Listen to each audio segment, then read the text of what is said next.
Dave Cooper avait 3 règles sacrées pour l'entretien des vaisseaux spatiaux. Premièrement, ne jamais faire confiance à un ordinateur qui émet un bip sans raison. Deuxièmement, toujours avoir une sauvegarde de ses outils de sauvegarde. Et troisièmement, et surtout, ne jamais se laisser quiconque interrompre son café du matin.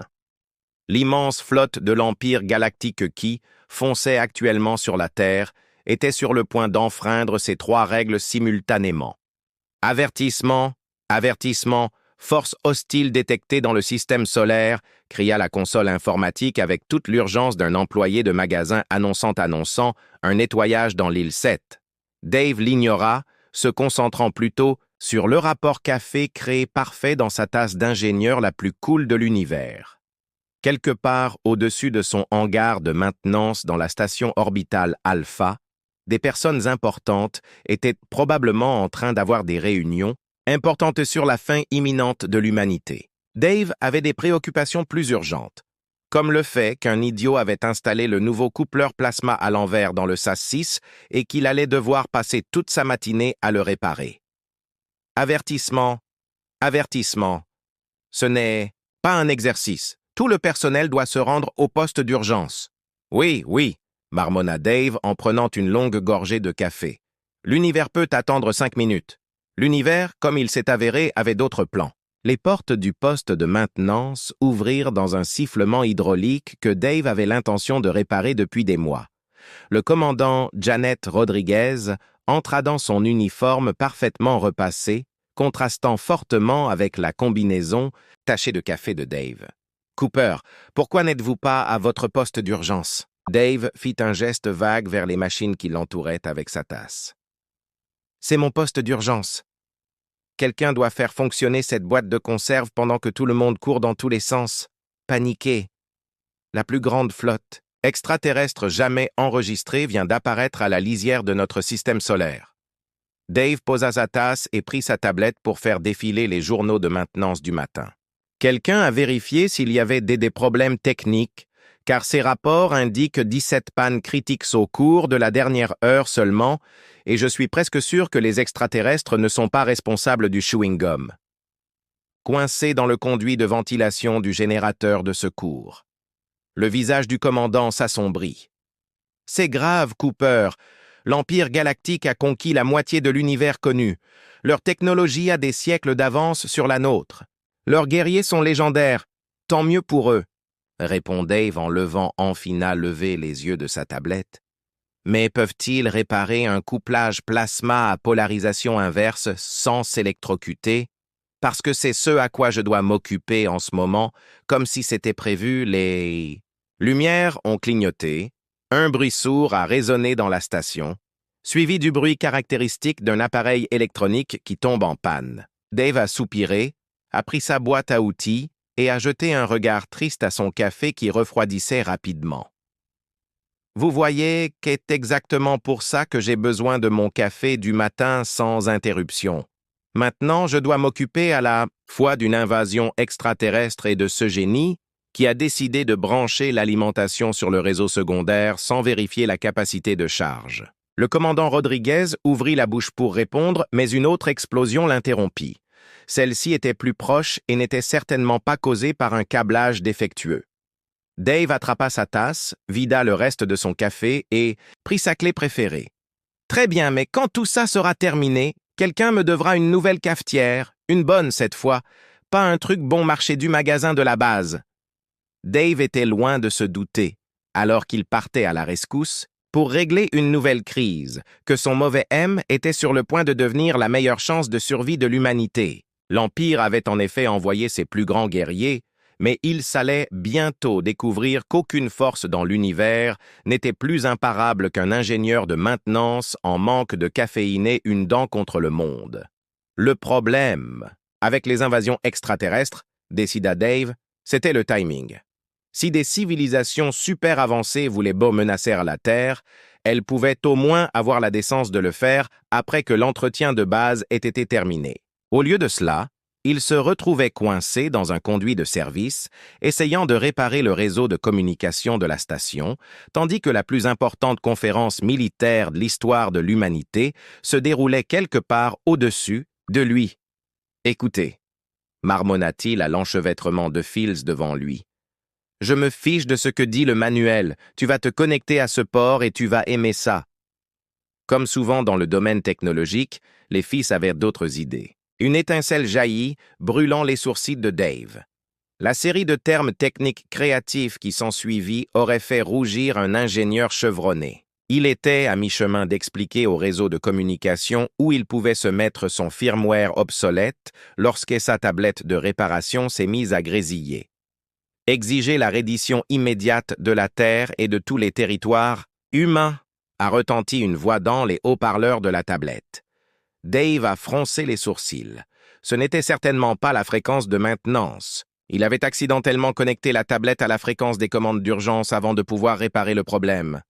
Une autre voix a répondu.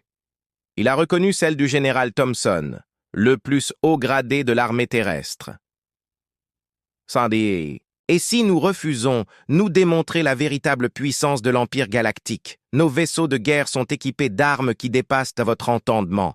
Nos guerriers sont entraînés à des techniques de combat que votre espèce ne peut imaginer. Nous avons conquis 1 millier de mondes. Votre résistance serait... Avez-vous essayé de l'éteindre puis de le rallumer? Interrompit Dave sans lever les yeux de son travail. Le silence qui suivit fut absolu. Qui ose se moquer de l'ultimatum de l'Empire? Demanda la voix extraterrestre. Dave réalisa trop tard qu'il avait laissé son canal de communication ouvert.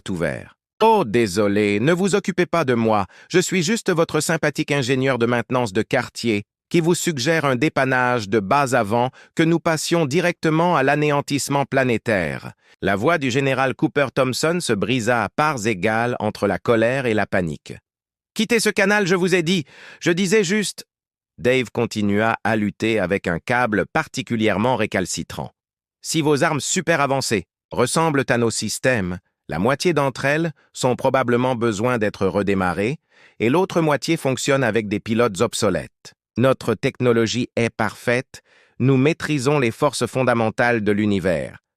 Oui, alors pourquoi est-ce que j'entends les systèmes de refroidissement de votre vaisseau peiner d'ici? Ce bruit de sifflement en arrière-plan est un signe classique de régulateur thermique mal entretenu. Je parie que vous ne les avez pas vérifiés depuis un moment. Un autre silence, celui-ci nettement plus sincère. Comment pouvez-vous entendre ça? 20 ans à réparer tout ce qui peut se casser dans une station spatiale, voilà comment.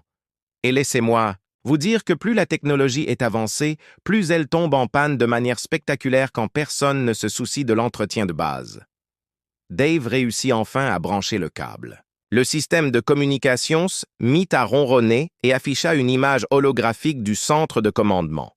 Il pouvait maintenant voir les dirigeants humains rassemblés, les yeux rivés sur leurs écrans, tandis qu'un visage extraterrestre particulièrement en colère sur l'écran principal. C'était le commandant extraterrestre, du moins Dave supposait-il, vu l'armure décorative excessive qui ressemblait à quelqu'un qui aurait essayé de croiser une menthe religieuse avec une machine à café chromée.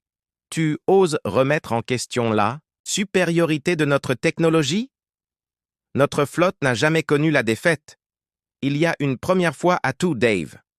Il haussa les épaules et utilisa sa clé pour régler la mise au point de l'hologramme. Au fait, ton image parce que vous essayez de diffuser sur des bandes de fréquences qui n'ont pas été correctement alignées.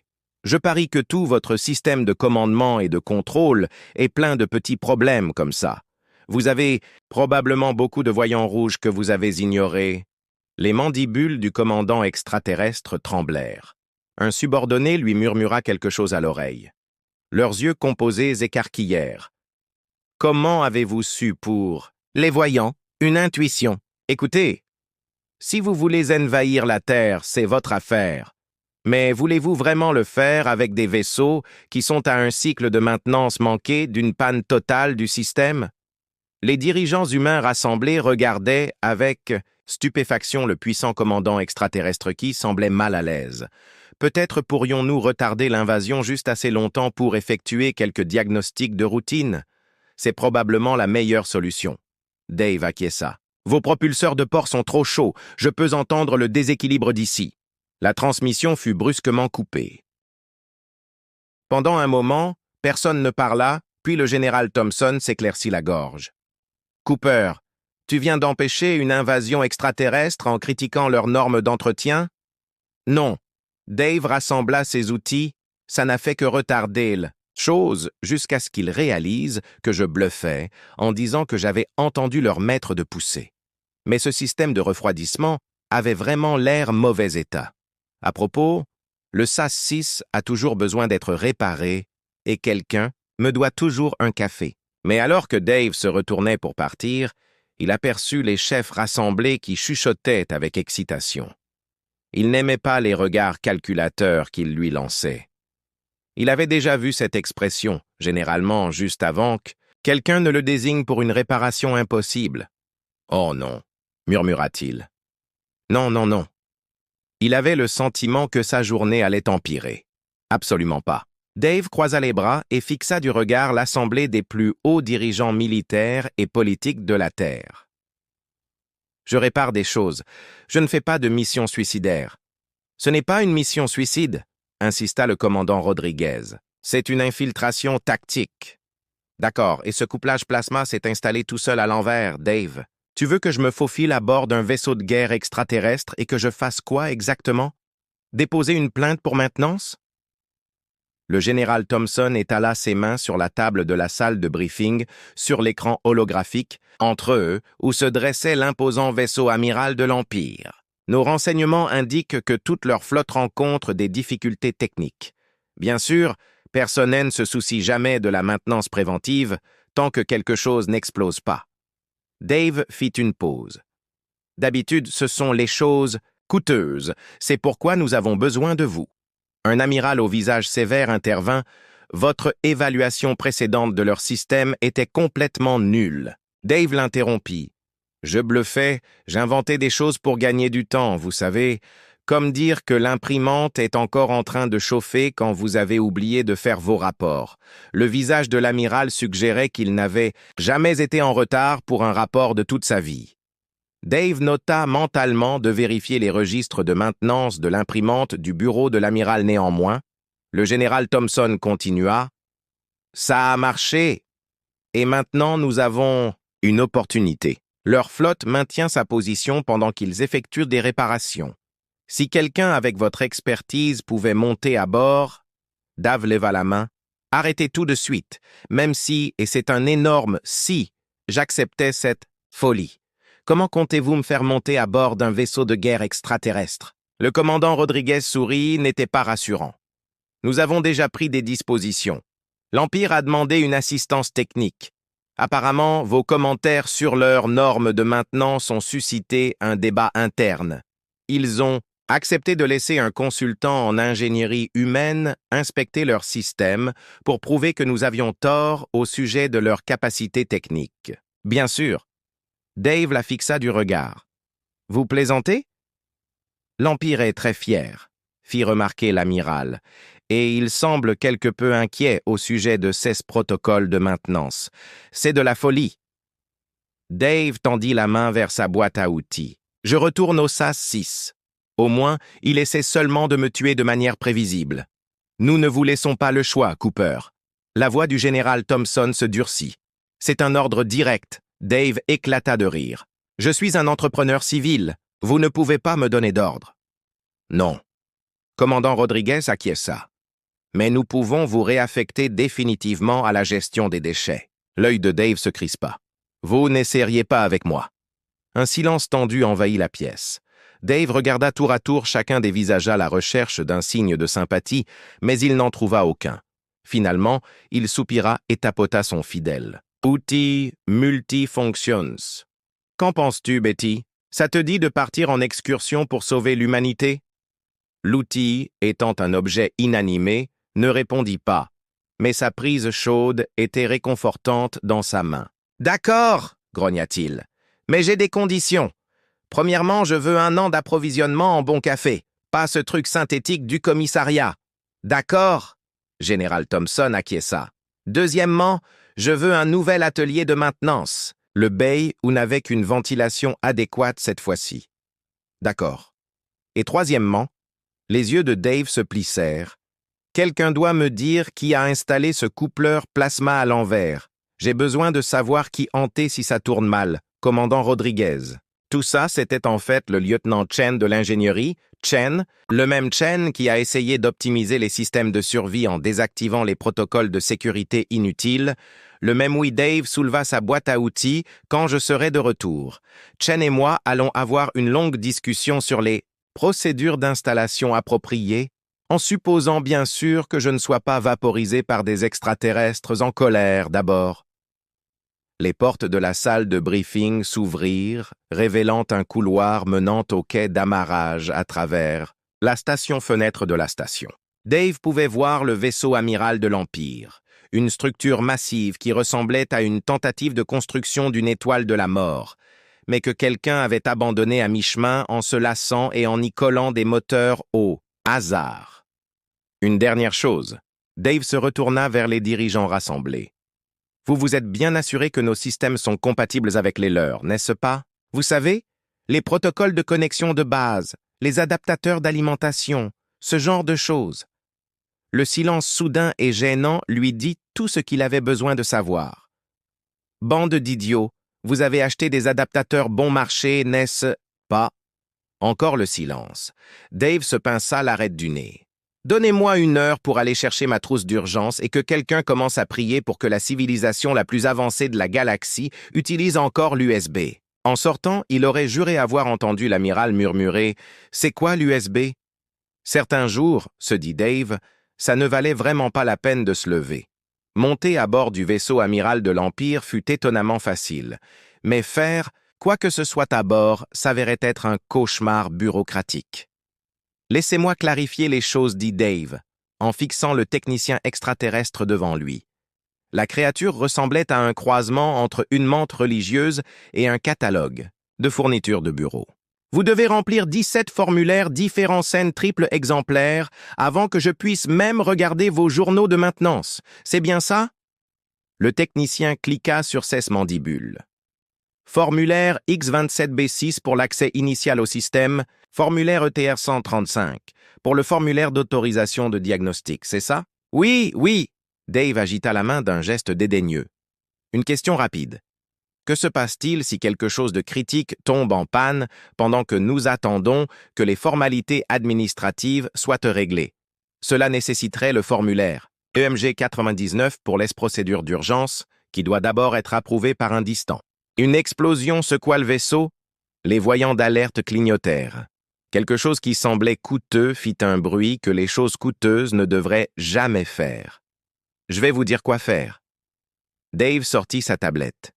Et si on faisait comme si j'avais déjà rempli le formulaire et que j'empêchais votre champ de confinement d'antimatière de tomber en panne, parce que c'est certainement ce que signifie ce bruit. Les yeux composés du technicien allaient et venaient entre Dave et les voyants d'alerte de plus en plus urgents. Mais les procédures, une autre explosion, celle-ci plus proche. À vous de choisir. Dave haussa les épaules et se dirigea déjà vers la source du bruit. Les procédures ou la survie. Je devrais vous avertir que les formalités administratives en cas de défaillance du confinement test généralement rempli possum, il avait franchi la porte avant que le technicien puisse répondre. Le pont d'ingénierie de l'Empire était un labyrinthe de couloirs brillants et d'éclairages inutilement dramatiques. Tout était en chrome ou en noir avec des accents rouges qui semblaient probablement menaçants lors des revues de conception, mais qui donnaient juste mal à la tête à Dave sérieusement, marmonna-t-il en consultant l'interface de sa tablette. Rapidement bricolée pour s'adapter au système, extraterrestre sale et tuerait d'installer des lumières de travail correctes, tout le monde n'a pas de yeux composés.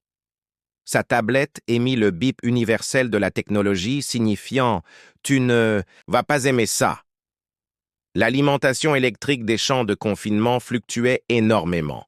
Quelqu'un avait essayé de lancer une mise à jour logicielle sans vérifier la compatibilité du système. Des amateurs, grogna Daven se réfugiant dans un tunnel de maintenance. L'Empire avait peut-être conquis la moitié de la galaxie, mais il était clair qu'il n'avait jamais entendu parler. Si ça marche, ne change rien. Il émergea dans la salle de contrôle du champ de confinement, moment où une autre alarme se mit à retentir. 3 ingénieurs extraterrestres étaient regroupés autour d'une console, discutant frénétiquement. « Laisse-moi deviner », Dave a appelé, les faisant sursauter. Tout allait bien jusqu'à ce que quelqu'un clique sur « Mettre à jour maintenant » au lieu de « Me le rappeler plus tard ». La mise à jour était obligatoire. Un ingénieur protesta. Le système n'arrêtait pas de le demander. « Bien sûr, c'est comme ça qu'il t'attrape. » Dave se fraya un chemin entre eux pour examiner la console. Personne ne lit jamais les notes. De compatibilité? As-tu au moins sauvegardé tes fichiers de configuration? Comme ça qu'ils t'ont eu? Dave les écarta pour examiner la console. Personne ne lit jamais les notes de compatibilité. Avez-vous au moins sauvegardé vos fichiers? De configuration? Vide. Procédure standard dans toute la galaxie. Ignorer les précautions élémentaires, puis paniquer quand ça tourne mal. Il sortit Betty, son fidèle outil multifonction. Poussez-vous, ça va être salissant. S'ensuivirent 15 minutes de résolution créative de problèmes qui enfreignirent probablement plusieurs lois de la physique et certainement les accords de garantie de l'Empire. Les commentaires de Dave sur l'architecture du système attiraient les regards de plus en plus inquiets des ingénieurs extraterrestres. Votre civilisation a conquis la moitié de la galaxie, mais vous ne savez pas formater un disque dur correctement. Regardez cette structure de fichiers, on dirait que quelqu'un a laissé un générateur de nombres aléatoires concevoir votre système d'exploitation. La Grande Archive dit que c'est le plus efficace.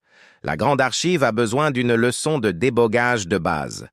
Les doigts de Dave volaient sur la console. Vous avez des systèmes redondants pour vos systèmes redondants, mais personne n'a pensé à installer une simple fonction de retour en arrière. Les voyants d'alerte continuaient de clignoter. Quelque chose dans le mur faisait un bruit semblable à celui d'un broyeur à ordures en train de mourir. Dave continua, à moitié enfoui dans un panneau d'accès. Qui conçoit un ordinateur quantique avec un seul interrupteur physique? C'est chercher les ennuis. Passe-moi cette clé. Non, l'autre, celle qui semble enfreindre les lois de la thermodynamique. À ce moment-là, des bruits de pas lourds ont résonné dans le couloir. La tablette de Dave a affiché un nouvel avertissement. Force de sécurité 1 approche. Apparemment, quelqu'un avait enfin rempli le formulaire approprié pour signaler qu'un humain non autorisé était en train de toucher à des systèmes critiques. « J'y suis presque », a dit Dave en effectuant un dernier réglage. Le bruit de broyeur en fin de vie est arrêté, les voyants d'alerte se sont éteints et sa tablette a indiqué que le champ de confinement se stabilisait. Il y avait ça si fort qu'il est sorti du panneau d'accès couvert d'une substance qu'il espérait vraiment n'être que du liquide de refroidissement maintenant, qui va m'expliquer pourquoi votre processeur quantique fonctionne sous ce qui ressemble étrangement à Windows Vista. Les portes s'ouvrirent brusquement et une escouade de guerriers de l'Empire fit irruption, les armes levées. On aurait dit que quelqu'un avait pris l'armure standard des Stormtroopers et ajouté des pointes inutiles sur toutes les surfaces. « Ne bougez pas, vous êtes en état d'arrestation pour accès non autorisé au système. » Dave soupira en levant les mains. « Laissez-moi deviner, vous avez rempli le formulaire X27B non, grogna le guerrier en chef, pour le X27BSL7, celui qui est spécifiquement destiné à l'arrestation de mécaniciens humains ennuyeux. Au moins, quelqu'un ici connaît la paperasse. » Dave jeta un coup d'œil à sa tablette. La mise à jour du système était toujours en cours d'installation. Une question rapide cependant. Quelqu'un a-t-il rempli le formulaire EMG 99 avant que vous n'interrompiez les réparations d'urgence? Les guerriers se regardèrent d'un air incertain. La tablette de Dave Beppel, statut du champ de confinement, était passée de stable à mise à jour obligatoire en cours. C'est bien ce que je pensais. Il replongea dans le tunnel de maintenance alors que le chaos éclatait derrière lui. Certains jours, murmura-t-il rampant dans les entrailles du vaisseau, le SAS-6 me manque vraiment. Ce que Dave avait appris, au fil des ans à propos des tunnels de maintenance, c'était qu'ils étaient universels. Peu importait que vous rampiez dans une station spatiale humaine ou dans un vaisseau de guerre extraterrestre, ils étaient toujours trop étroits, mal éclairés et remplis de choses qui pouvaient vous tuer de manière créative. « Au nom de l'Empire !» Le cri résonna dans les tunnels derrière lui. « Attendez, Dave !» répondit-il en rampant à la manière d'un soldat devant un tas de câbles qui bourdonnaient de manière inquiétante. « Je veux juste finir mon service et rentrer chez moi. On ne peut pas classer ça dans les entretiens de routine et finir notre journée ?» La réponse vint sous la forme d'un éclair de plasma qui brûla le mur près de sa tête. « Je ne pense pas, » dit-il en se hissant dans un coin. Il consulta sa tablette. Le système de maintenance du vaisseau était désormais complètement bloqué en mode mise à jour, et les notifications d'alerte défilaient plus vite qu'il ne pouvait les lire. Sa tablette émit un autre signal indiquant qu'un autre système venait rejoindre la cascade de panne. Le puissant vaisseau amiral de l'Empire était sur le point de subir ce que Dave aimait appeler un réajustement technique complet, ce que les gens normaux appelaient tout tomber en panne en même temps. D'autres guerriers se joignirent à la poursuite. Dave pouvait les entendre se coordonner via le système de communication du vaisseau, ce qui était impressionnant étant donné que ce système aurait dû tomber en panne environ 30 secondes plus tôt. Il arriva à un croisement et s'arrêta. D'après sa tablette, à gauche se trouvait le contrôle auxiliaire, à droite la salle des machines principale et tout droit, parfait. Il sourit en sortant le registre d'accès à la maintenance. Il était temps de donner à ces garçons une leçon sur la bonne documentation. Les guerriers se rapprochaient. Dave pouvait entendre le cliquetis de leurs armures contre les parois du tunnel. Il tapa rapidement une série de commandes sur sa tablette, puis sortit Betty de sa trousse à outils. « Désolé, » dit-il au système du vaisseau, « mais vous auriez vraiment dû lire les conditions générales de la mise à jour. » Il se coinça dans un passage latéral, juste au moment où le premier guerrier tournait au coin. « Rendez-vous, humain! Vous faites face à la garde d'élite de l'Empire! » Daven leva pas les yeux de sa tablette. « Petite question. La formation de la garde d'élite couvre-t-elle les règles élémentaires de sécurité électrique? » Ah, quoi? Parce que quelqu'un aurait vraiment dû signaler ce raccord électrique qui se détachait, vous allez marcher dessus. Le guerrier baissa les yeux vers le raccord électrique qui fonctionnait parfaitement jusqu'à ce que Dave déclenche à distance un système de sécurité d'urgence qui provoqua de manière spectaculaire. Ce qui a suivi était une démonstration magistrale de la raison d'être des protocoles de sécurité. La surtension a déclenché le système de confinement d'urgence du tunnel, qui a activé le réseau d'extinction d'incendie, qui a interféré avec les systèmes de blindage des guerriers, ce qui a provoqué le verrouillage de sécurité de leurs armes. Dave a presque eu pitié d'eux. Presque. Il a attendu que les guerriers aient terminé leur spectacle lumineux improvisé, puis il est sorti de sa cachette. Les gardes d'élite gisaient éparpillés dans le tunnel, leur armure chromée fumant légèrement.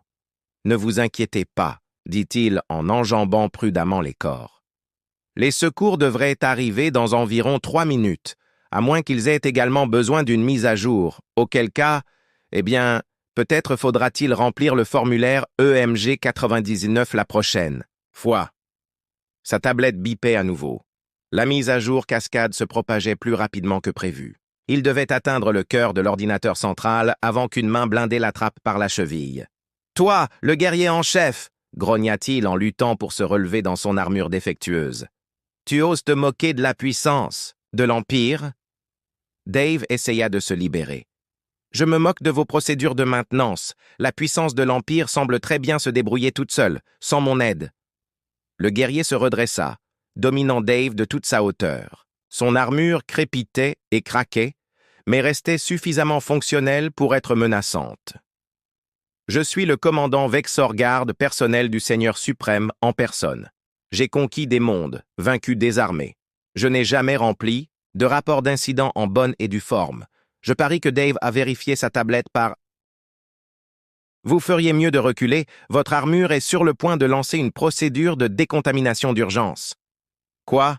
Non, ça va, c'est juste du spray provenant de l'armure du commandant Vexor. Il est recouvert d'une mousse extinctrice.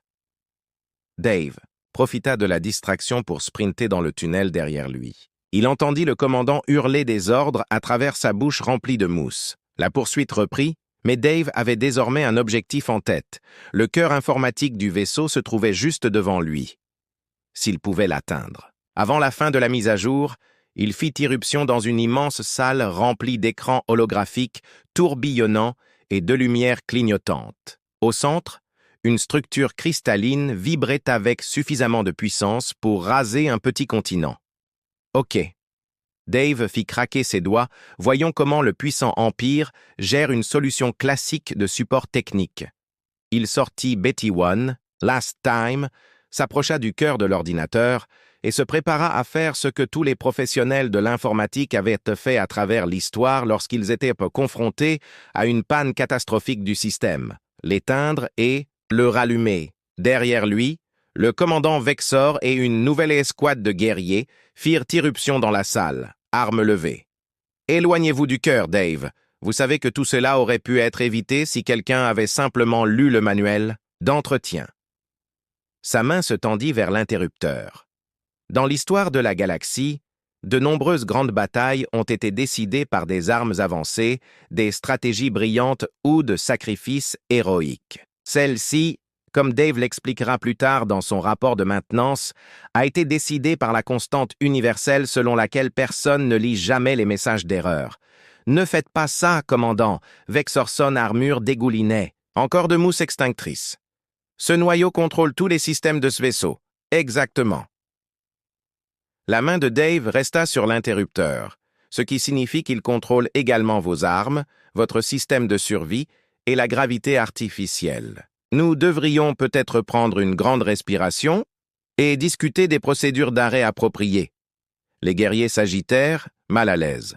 L'armure de l'un d'eux émit un bruit semblable à celui d'un chat mouillé dans un broyeur à ordures. « Tu n'oserais pas, Vexor, même toi. Tu ne peux pas être aussi stupide. » Dave sourit. C'était le sourire de quelqu'un qui avait passé 20 ans à expliquer aux gens pourquoi ils ne devaient pas ranger leur tasse à café à côté d'appareils électroniques sensibles. Tu veux parier qu'il a vérifié sa tablette une dernière fois? Au fait, quelqu'un a-t-il remarqué ce que vos systèmes essaient de vous dire depuis 10 minutes? Les écrans holographiques autour d'ECT remplis de messages d'avertissement, notamment niveau critique. Impossible d'annuler, les systèmes incompatibles détectés. Qu'avez-vous fait? Les mandibules du commandant Vexor claquèrent en signe d'alarme. Moi? Rien. C'est tout votre système qui fait ça. Je viens de annuler, système incompatible détecté. Qu'avez-vous fait, commandant? Les mandibules du commandant claquèrent en signe d'alarme. Moi? Rien, c'est votre système. Qui fait ça? Je suis juste... Dave agita vaguement sa main libre pour l'aider un peu. Vous auriez vraiment dû installer ces correctifs de sécurité. Le bourdonnement du cristal de Cora atteignit son paroxysme. D'autres messages d'erreur apparurent. Impossible de revenir en arrière. Reconfiguration totale du système en cours. Dernière chance. Dave proposa « Je peux arrêter ça », mais vous devrez remplir le formulaire Forks 27B6 en 3 exemplaires. Un junior run guerrier leva la main. En fait, monsieur, pour ce type de situation, nous avons besoin du formulaire silence, rugit Vexor.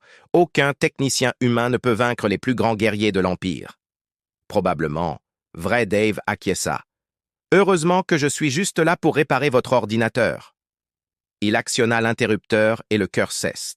Éteint, puis, dans ce que Dave décrira plus tard comme un cas mûr, à chaque fois que quelqu'un avait ignoré une mise à jour critique, tous les systèmes du vaisseau ont tenté de redémarrer en même temps. Le résultat fut spectaculaire. La gravité est inversée juste assez longtemps pour que tout le monde se retrouve au plafond. Puis, elle est revenue juste à temps pour les faire retomber sur le sol. Les lumières de secours clignotaient dans des couleurs qui n'étaient probablement pas censées exister dans cette dimension. L'IA du vaisseau a commencé à réciter de la poésie dans 17 langues différentes, aucune d'entre elles n'étant programmée dans sa base de données. Pendant tout ce temps, Dave regardait la barre de progression sur sa tablette montée, installant la mise à jour numéro 1 sur 247,962.